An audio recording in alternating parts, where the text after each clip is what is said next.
오늘은 성령 강림 주일 성서종과 본문 중에 하나인 사도행전 2장 1절에서 21절까지의 말씀을 통해서 하나님의 은혜를 나누도록 하겠습니다.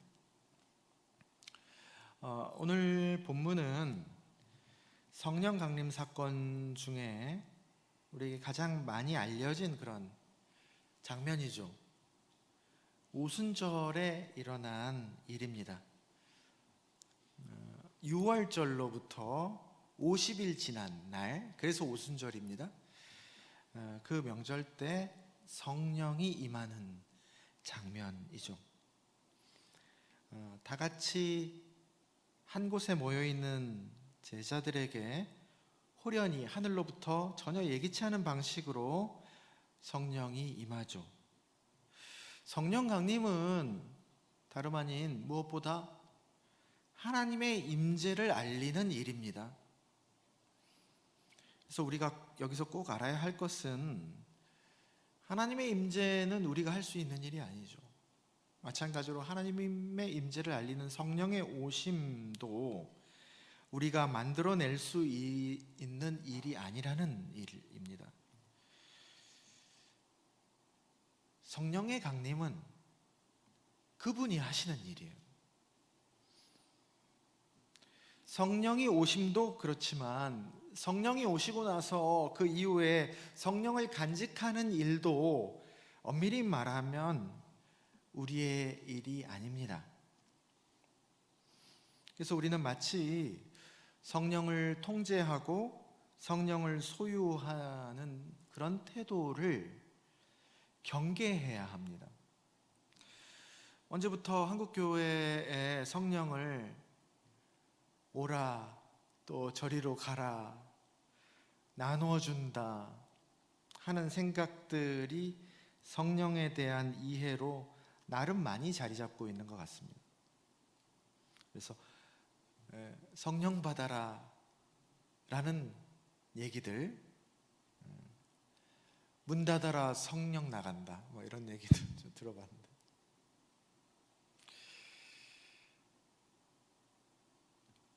그런 말도 전 들어봤어요. 이제 부흥회 때나 이런 집회 때, 내일 집회 때 여러분들이 이렇게 하는 거 봐서 내가 성령을 임하게 해주겠다고 하는 얘기들, 뭐 이런 말들. 여러분, 뭐 맥락이 있겠지만은 사실 성경적이 아닙니다.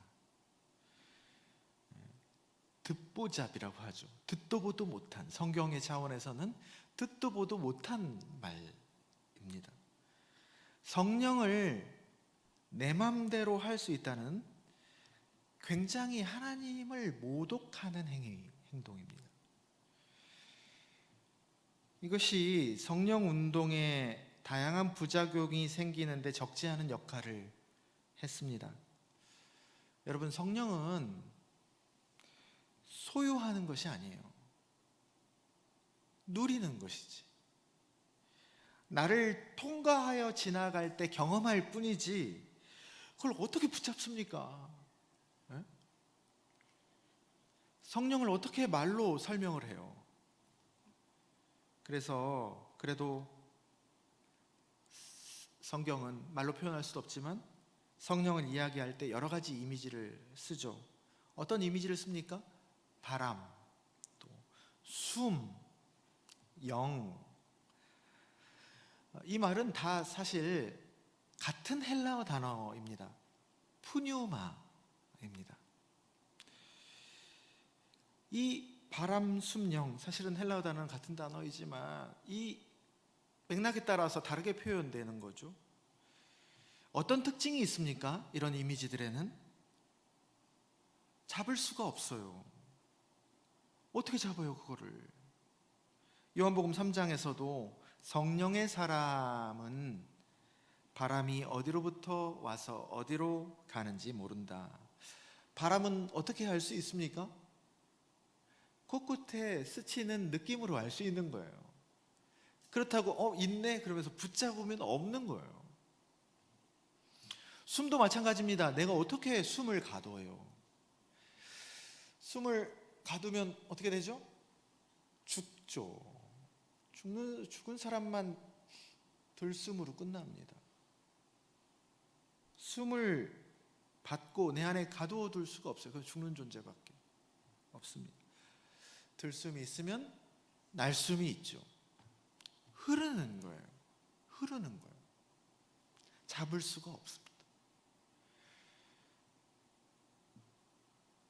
두 번째, 4절 이하에 보면 성령이 임하고 성령 충만함을 받고 어떤 일이 일어났습니까?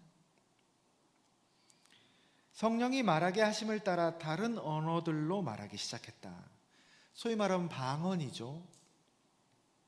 여기서 방언은 누구도 알아듣지 못하는 그런 신비한 언어가 아니라 뭐죠? 각 나라의 방언이죠. 각 나라의 언어입니다. 그 당시 유대인들은 그 유대인의 그 굴곡진 역사로 인해서 각지에 퍼져서 살았죠. 지금도 그러지 않습니까? 그걸 디아스포라 유대인들이라고 합니다. 그래도 퍼져 살아도 유대인의 정체성을 지키기 위해서 명절 때 예루살렘에 와서 예배를 드리는 거예요. 하나님에게 얼굴을 보이는 거예요. 그는 모세오경에 나와 있습니다. 하나님 명령하셨습니다. 정체성을 지키라는 얘기입니다. 어디에 살든. 그런데 그 삶의 자리가 각 나라였기 때문에 어떻습니까? 삶은 그 나라 말을 썼죠. 마치 재미교포, 제일교포처럼 그 2세들은 더하죠. 그래서 저도 미국에 한동안 좀 있었었는데 그 한국 교포들이 제2세들 언어 문제 때문에 가정에서도 자꾸 언어 소통이 안 되는 문제. 그래서 일부러라도 막 한국말을 쓰게 하고 그런 노력들 합니다. 그 당시에도 디아스포라 유대인들이 그런 문제를 갖고 있었죠. 그런데 성령을 받은 예수의 제자들이 그 오순절 그날 글쎄 자기들이 살고 있는 나라 말을 갈릴리 사람인데 하는 거예요. 9절에서 12절에 열거된 그런 나라들과 지역들 말을 하는 겁니다. 그 각지에서 온 디아스포라 유대인들의 말을 그 120명 가량이 되는 갈릴리 출신이 주로 있는 제자들이 그 지역 말을 하는 거예요. 성령이 임하고 나서 그 지역들이 어떤 지역들이었습니까? 바데, 메데, 애굽, 로마, 아라비아 등 각지에 있는 그 말을 하는 거예요. 이것이 바로 성령 강림 때 일어난 방언 현상이었습니다. 성령이 임했을 때 여러분 우리가 주목해야 하는 것은 그 현상보다 뭐죠? 그 현상에 담겨 있는 메시지가 뭐냐는 거예요. 그걸 붙잡아야 되는 겁니다. 그걸 놓치면 그건 그냥 신기한 일이 되는 거예요. 그 이상도 그 이하도 아닙니다. 하나님을 따르는 것이 아니라 그 현상을 따라서 이리리 저리로 몰려다니게 되죠. 여러분 하나님이 하시는 일은 어디에서 무슨 일이든 일어날 수 있잖아요. 그죠? 평상시에는 하나님이 하시는 일에 우리가 잘 반응도 안 하면서 좀 평범하지 않은 일이 일어나면 아주 반대로 호들갑을 떱니다. 지팡이가 뱀으로 변하는 현상, 그 현상 자체만 보면 그건 애굽의 주술사들도 보여줬던 그런 능력이고 일이거든요. 그런데 뭐가 달랐습니까? 똑같은 지팡이가 뱀으로 변하는 사건인데 뭐가 달랐습니까? 원천이 달랐죠.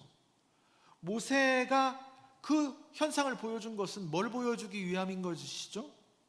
하나님의 임재의 현상을 보여준 겁니다. 그걸 그렇게 나타낸 것이죠. 그런데 주술사들은 원천이 어디였습니까?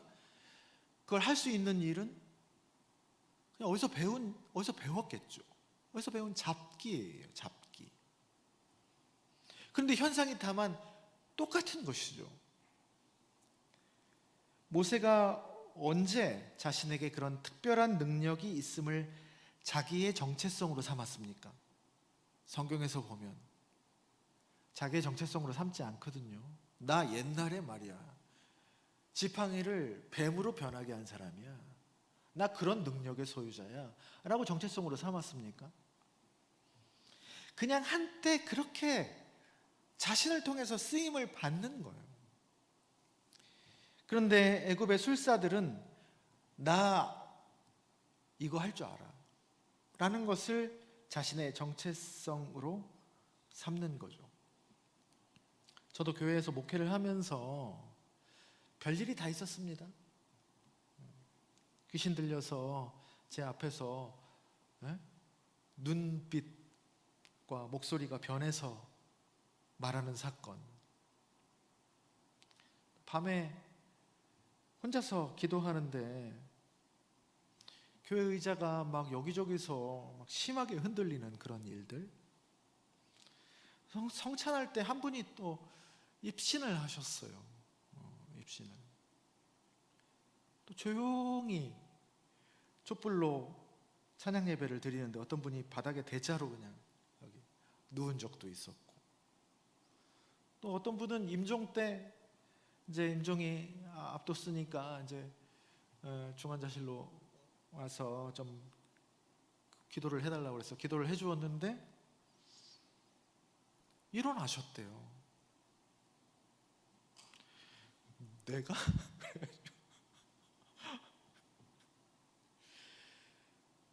그것일 수도 있고, 기도 때문에 그것일 수도 있고, 아니면 의사 때문일 수도 있죠.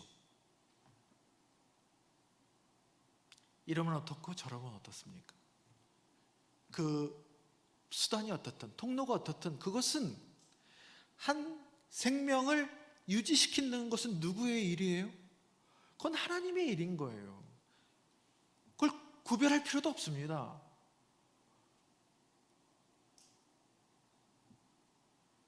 내가 병을 낫게 하면은, 기도로 병을 낫게 하면 그게 그 사람이 난 거예요. 그 사람의 그런 행위를 통해서 하나님이 하신 것이죠. 그런 일이 없어도 어떤 것을 통해서 또 하나님이 하신 겁니다. 우리는 그런 관점을 놓치면 안 돼요. 그걸 제일 중심에 놓고 있어야 됩니다. 그런 모든 일들, 신기한 일들, 그게 뭐요? 그게 뭐 어쨌다고? 다 하나님이 하실 수 있는 일들이죠. 다만 내가 분석이 가능하지 않는 일들일 뿐입니다. 세상에 우리가 알 수 있고 예측 가능한 일이 따지고 보면 여러분 얼마나 되겠습니까?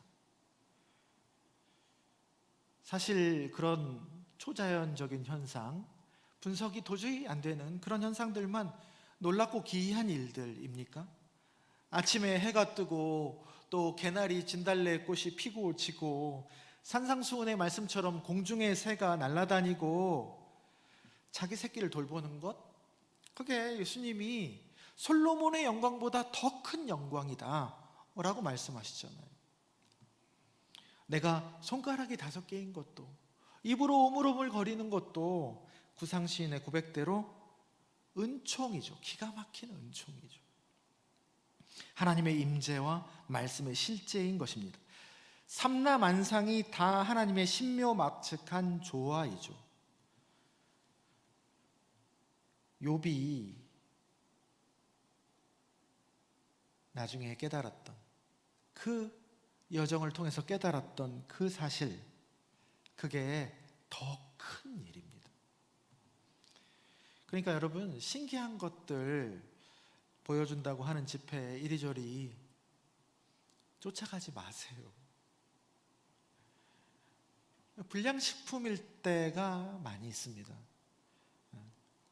빨갛고 노랗고, 그런데 영양가는 별로 없고 부작용은 많아. 집밥 드세요. 집밥 드시고, 그게 제일 건강한 거예요. 그게 제일 살이 되고 피가 되는 거예요. 그렇지 않습니까? 철들면 집밥을 좋아하죠. 어릴수록 빨갛고 노랗고 하는 그걸 좋아해요. 특별히 성령 강림 때 일어난 방언 현상은 말씀드린 대로 다른 지역의 말이었습니다. 물론 사도 바울이 서신서 고린도전서 14장에서 말하는 방언은 우리가 흔히 알고 있는 하나님께 말하는 방언이었죠. 그런데 한때 방언이 유행인 적도 있었죠. 그래서 성령을 받으면 방언은 꼭 필수적으로 받아야 하는 것처럼 여겼습니다. 그래서 방언하면 믿음이 좋은 사람이고, 그렇지 못하면 기도를 안 해서, 또 노력을 안 해서 그래, 구하지 않아서 그래. 그래서요, 그거에 대해서 열등감을 가지고 있는 사람들이 교회 안에서 얼마나 많이 있었는지도 몰라요. 그래서 그것을 막 받고 싶은 사람들, 받은 사람들이 가서 어떻게 하면 방언을 받을 수 있습니까? 연습하라고. 처음에 랄랄라부터 시작. 랄랄라만 계속 하다 보면 어느새 터진다. 그래. 방언이 곧 성령이고 성령이 방언이라는 공식이 어느새 생겨버린. 그래서 제가 예전에 들은 이야기인데, 성령을 아주 중요시하는 어느 교단의 신학교 면접 때 이제 면접관이 물어본대요. 그 신학생 되겠다고 오는 전도사님한테 성령 받았냐고. 성령 받았다고. 그러면은 해보라고 그런데요. 뭘 해보라는 거야 도대체? 방언 해보라는 거죠 여기서 지금. 그거 아니면 성령 받은 게 아니라는 거지. 거짓말하고 있다는 거예요. 여러분, 그런 현상이나 하고 말고가 중요한 것이 아니고, 여러분, 그걸 주시는 뜻과 목적이 있거든요.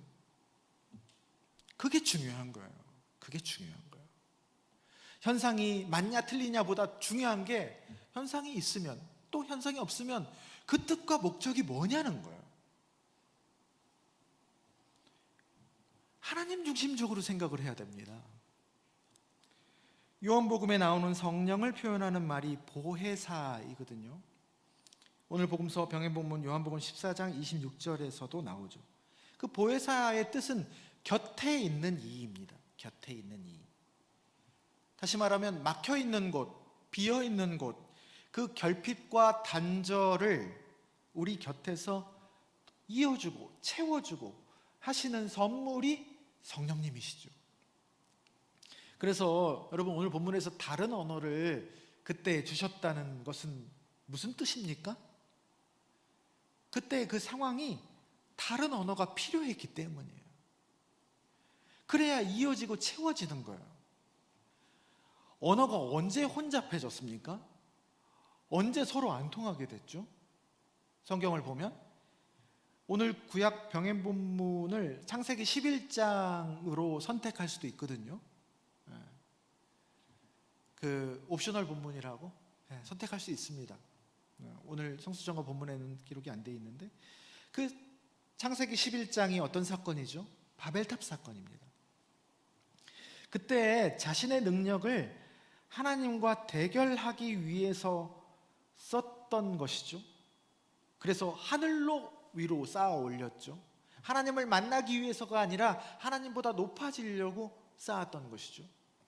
그래서 그 결과 서로 말이 통하지 않고 단절되고 분열되는 결과를 낳았죠. 그 이야기는 엄청나게 많은 메시지를 우리에게 주고 있습니다. 잘 되려고 했다가 나중에 결국은 다 분열되고 마는 거예요. 인간성이 상실되고 마는 거예요. 그것을, 그 오류를, 그때의 과오를 성령이 임하는 일을 통해서 다시 말이 통하고 연결이 된 겁니다. 그래서 그 통하게 된 언어로 여러분 뭘 이야기하고 나눈 거죠? 그 신기한 현상을 통해서 말이 통했는데 뭘 통한 거죠? 11절, 하나님의 큰 일입니다. 서로 하나님의 큰 일, 하나님의 뜻으로 연결된 거예요. 그 언어가 통해서, 말이 통해서 하나님의 큰 일을 공유하게 된 거라고요. 이것이 바로 방언의 목적입니다. 서로 연결되고 하나가 되게 하는 것이 다름 아닌 성령의 목적이죠. 공동체를 세우는 것이 목적입니다. 성령의 은사는 그래서 공동체를 세우기 위해 주신 것입니다. 그래서 성령의 은사를 자기를 위해서 쓰면 그것은 더 이상 성령의 은사가 아닙니다. 자기를 돋보이게 하고 그래서 공동체를 도리어 망치고 무너뜨리게 됩니다. 어떤 이에게 위로의 은사가 있다. 그러면 그 공동체에 뭐가 필요한 거예요? 다른 무엇보다도 위로가 필요한 거예요. 그래서 하나님이 주신 거예요. 돌봄이 필요할 때 돌봄의 은사를 주시고, 말씀과 가르침이 필요할 때 말씀의 은사, 가르침의 은사가 임하는 겁니다. 그렇게 공동체를 세워 가시는 거예요. 그분이 한 분 한 분 다 은사와 달란트를 다 주셨거든요. 다 주셨어요. 그게 서로에게 필요하기 때문에 주신 겁니다. 공동체가 그래서 형성되는 것이고, 그 한 분 한 분에게 주신 선물 때문에 우리 공동체가 점점 세워져 가는 겁니다. 하나님이 세워가는 겁니다. 각자에게 주신 은사 때문에 내가 이런 능력을 갖고 이런 은사를 갖고 있기 때문에 이 공동체는 나한테 고마워하는 줄 알아 라는 게 아니고, 그 은사의 근원이 하나님에게 있는 거예요. 그리고 그 은사만 갖고 공동체가 세워지지 않습니다. 각기 다양한 은사들이 한 몸을 세워가는 것이죠. 그래서 가장 큰 은사를 뭐라고 하죠? 사도 바울은 너희는 이 가장 큰 은사를 사모하라. 사랑의 은사인 거죠. 사랑이 그 하나됨 그 자체이니까 사랑이 가장 큰 은사인 겁니다. 은사는 공동체를 세워가는 건데 사랑은 그 하나된 그 자체이니까 사랑이 가장 큰 은사가 되는 것이죠. 그렇게 하나가 되게 하는 것에 이바지 되어야 그것이 성령님의 역사가 되고 은사가 되는 겁니다. 오늘 본문에서 성령의 역사를 그래서 가장 잘 나타내는 말이 여러분 무엇일까요? 제일 마지막 21절에서 누구든지입니다. 누구든지. 각 나라의 방언을 통해서 하나님의 큰 일을 이제 나누었고, 그것이 결국 편견과 차별 없이 누구에든지 하나님의 자녀가 되는 권세를 주신다는 겁니다. 하나님의 구원에는 차별이 없다는 거예요. 누가복음 4장의 예수님 나사렛 회당 설교에서도 주의 성령이 내게 임하셨으니, 그 다음에 말 기억하십니까? 이제 가난한 자, 포로된 자, 눌린 자에 대한 하나님의 마음이 와 닿는 거예요. 성령님의 임함의 지표입니다, 그게. 그래서 예수님이 하나님이 일하시니 나도 일하는 거예요. 그분과 내가 하나가 됐거든요. 그분의 시선이 나의 시선이 됐거든요. 나의 일이 그분의 일이고 그분의 일이 나의 일이 된 거거든요. 그분이 부르시니 내가 부름받은 일꾼과 증인이 되는 겁니다. 내 일을 하는 것이 아니라 부름받은 자의 일을 하는 거죠. 이런 일련의 마음이 무엇보다도 성령의 표징입니다. 그래서 성령의 사람은 모든 것이 연결되어 있다는 의식 하에서 세상이 점점 하나가 되는 그 평화의 일꾼이 되는 사람입니다. 말을 바꾸면, 쉽게 말하면 다 같이 잘 사는 세상에 어떤 모양으로든 이바지하는 사람이죠. 차별이 있는 곳에 평등을 선포하고, 분열과 전쟁이 있는 곳에 평화를 선언하며, 불의가 만연해 있어서 억울한 사람들이 양산되는 곳에 정의를 외치며 신원하여 주고, 그들의 억울함을 풀어주는 거예요. 억울한 사람이 제일 억울해하는 점이 뭔지 압니까? 보상입니까? 진실이에요. 그게 있으면 그 다음에 그러면 책임을 어떻게 질 건데, 이게 나오는 거지. 거기 가서 그 역할을 해주는 거예요. 깊은 상처가 있는 곳에 주님의 위로와 치유를 전하는 것, 그것이 성령의 사람입니다. 만약에 성령의 은사는 엄청난 신기한 능력들은 가졌는데 이걸 안 해요. 더불어 살아가는 것에 이바지를 안 해요. 그건 성령의 은사와 관계가 없는 거예요. 성령의 은사를 받았다 치더라도 잘못 쓰는 겁니다. 그런데 성령을 외치고 성령이 무슨 금리빨이나 바꿔주고 뭐 이런 거에 빠져 있으면서 또 교회만 외치면서 교회 지상주의를 퍼뜨리고, 반면에 이 사회에 수많은 억울함과 상처를 당한 이들에게는 나 몰라라 무관심과 외면을 합니다. 오늘 본문에서 그 갈라졌던 것이 다시 하나가 되는 그 신성한 일을 하나님이 하시는 일로 받아들이는 이들은 놀라워하거든요. 그 현상에 대해서, 그 일에 대해서 경외감을 느낍니다. 그런데 그걸 못 알아듣는 사람들도 있겠죠. 그 사람들이 13절에서 그 현상을 조롱합니다. 지금까지 우리나라에 있었던 현대사의 아픔 앞에 여러분, 교회가 얼마나 무관심과 심지어 조롱을 보냈습니까? 그들의 오래 묵은 하늘, 거기 현장에 가서 살풀이 해주는 무당만큼도 역할을 못한 거죠. 교회가 진리를 갖고 있던, 복음을 갖고 있다는 교회가 그만큼의 역할도 못한 거죠. 부끄러워해야 합니다. 17절부터 20절까지의 요엘서처럼 하나님의 영이 임한 사람이 지나가면 모든 세대를 아울러 예언, 즉 말씀이 드러나고 꿈과 환상, 희망, 비전이 제시되는 것이죠. 뭔가 암울한 현실 속에서 그 사람이 지나가면, 성령의 사람이 지나가면 변화가 일어나는, 변화를 이끄는 존재입니다. 회복에 이바지하는 사람이죠. 사랑하는 낮은 오산교회 성도 여러분, 우리는 신앙의 사람이지 종교적인 사람이 아닙니다. 예수 그리스도는 이 땅에 내려오셔서 사람이 되시고 우리와 함께 하셨어요. 똑같이 사셨어요. 실제적인 삶을 사셨습니다. 뜬구름 잡기가 아닙니다. 성령을 통해서 우리가 서로 이미 연결되어 있다는 것, 그래서 하나가 되고 평화하지 않으면 서로 제살 깎아 먹는 것이라는 것을 자각하는 것입니다. 무슨 신기한 은사를 받고 행하는 것보다 삶의 자리에서 내 주변의 존재와 하나가 되는 작은 일 하나를 행하는 것이 친절 하나를 베풀고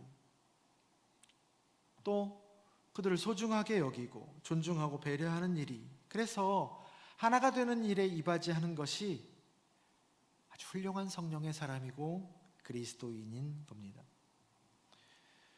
우리가 6개월간 극심한 분열과 혼란을 지나고 이제 어찌됐든지 간에 나라 공동체가 새롭게 시작이 되었죠.